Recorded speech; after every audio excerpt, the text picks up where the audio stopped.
Dua negara bertetangga. Satu wilayah sengketa. Ribuan nyawa melayang. Dan kini dunia kembali menahan napas.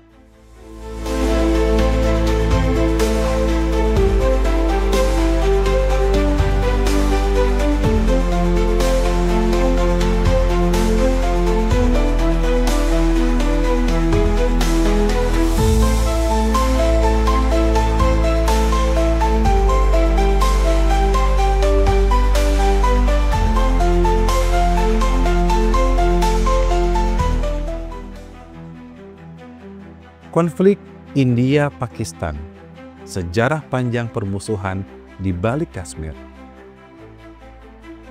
7 Mei 2025, India meluncurkan rudal ke 9 titik strategis di Pakistan. Dunia terkejut, tetapi bagi yang mengenal sejarah panjang dua negara ini bukan sesuatu yang baru.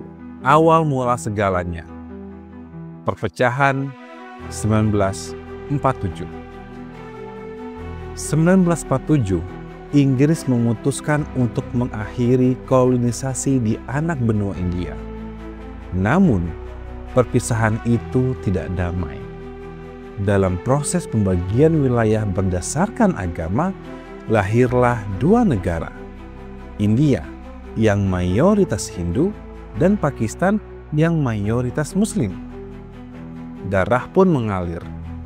Lebih dari 1 juta orang tewas dalam kekerasan antar kelompok.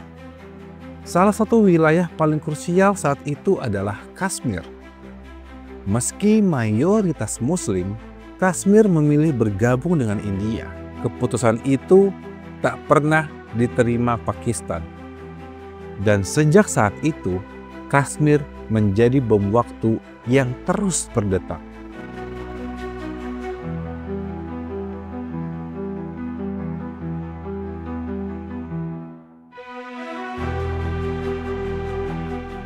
Empat kali perang, tapi tak pernah selesai. 1947 sampai 1948, perang pertama pecah. Militan yang didukung Pakistan menyerbu Kashmir. India melawan. Perserikatan bangsa-bangsa turun tangan. Dan konflik dibekukan oleh gencatan senjata. Hasilnya, Kashmir dibelah dua. Satu dikuasai oleh India, satu oleh Pakistan. Pada tahun 1965, perang kedua kembali. Sengketa Kashmir memicu konflik terbuka. Ribuan pasukan dikerahkan. Lagi-lagi, gencatan senjata diberlakukan dengan hasil yang tidak final. 1971. Bukan soal Kashmir. Kali ini soal Pakistan Timur. India mendukung kelompok pembebasan yang akhirnya melahirkan negara baru, Bangladesh. Kekalahan ini menjadi luka mendalam bagi militer Pakistan.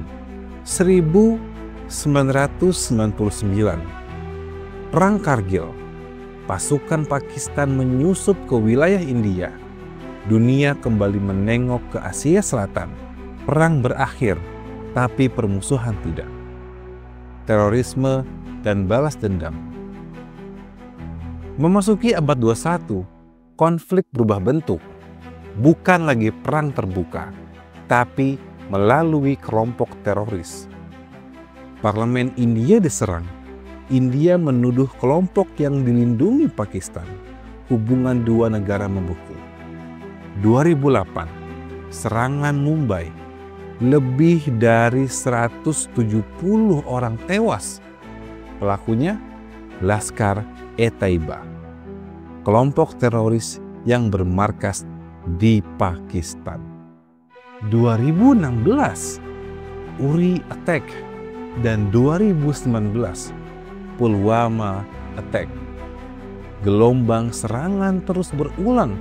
Setiap kali darah mengalir, tensi antara dua negara nuklir ini naik ke titik didih. Serangan rudal 2025. April 2025, Kashmir kembali berdarah. 26 orang tewas dalam serangan bom bunuh diri. India tidak tinggal diam. Pada 7 Mei, rudal-rudal melesat ke wilayah Pakistan. India menyebut ini sebagai balasan terhadap terorisme. Pakistan menanggapinya sebagai agresi terang-terangan. Dunia internasional pun ikut bersuara, khawatir konflik ini bisa berubah menjadi perang nuklir. Apakah ini awal dari perang dunia mini di Asia Selatan? Semoga tidak ya. Kenapa Kashmir begitu penting? Kashmir bukan sekedar wilayah pegunungan yang indah. Ini adalah simbol politik, agama, dan harga diri nasional. Bagi India, Kashmir adalah bukti keutuhan nasional. Bagi Pakistan, Kashmir adalah janji kemerdekaan umat Muslim yang belum terpenuhi. Lebih dari 70.000 orang tewas di Kashmir sejak 1989. Sebagian besar warga sipil, mereka hidup di tengah militerisasi barat, patroli bersenjata, dan ketakutan tanpa akhir.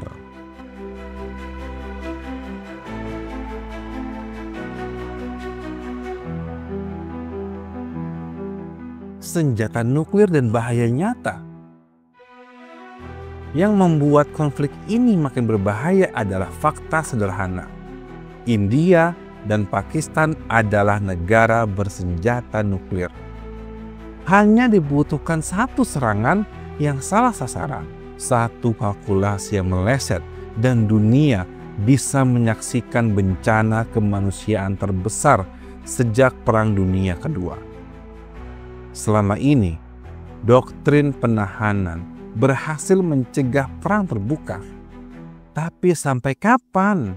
Sampai kapan dunia berharap pada keberuntungan semata? Harapan yang selalu tertunda.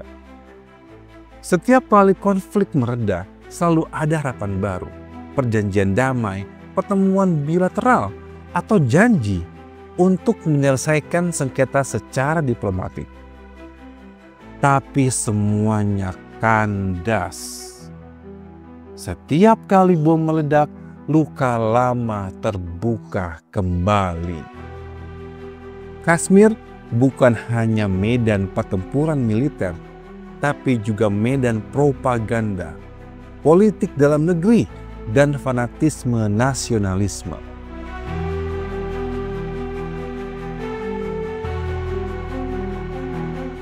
Apa yang terjadi selanjutnya? Konflik India-Pakistan bukan hanya soal dua negara. Ini adalah cermin dunia tentang bagaimana identitas, sejarah, dan agama bisa menjadi alasan untuk saling membunuh. Pertanyaannya, apakah kita belajar dari sejarah atau justru mengulang kesalahan yang sama? Satu hal yang pasti, selama Kashmir menjadi bara dalam sekam, perdamaian di Asia Selatan hanyalah mimpi di siang bolong. Ini bukan sekedar konflik. Ini adalah tragedi kemanusiaan yang belum terakhir. Like kalau suka, komen kalau ada yang mau kamu diskusikan. Dan subscribe untuk mendukung channel ini.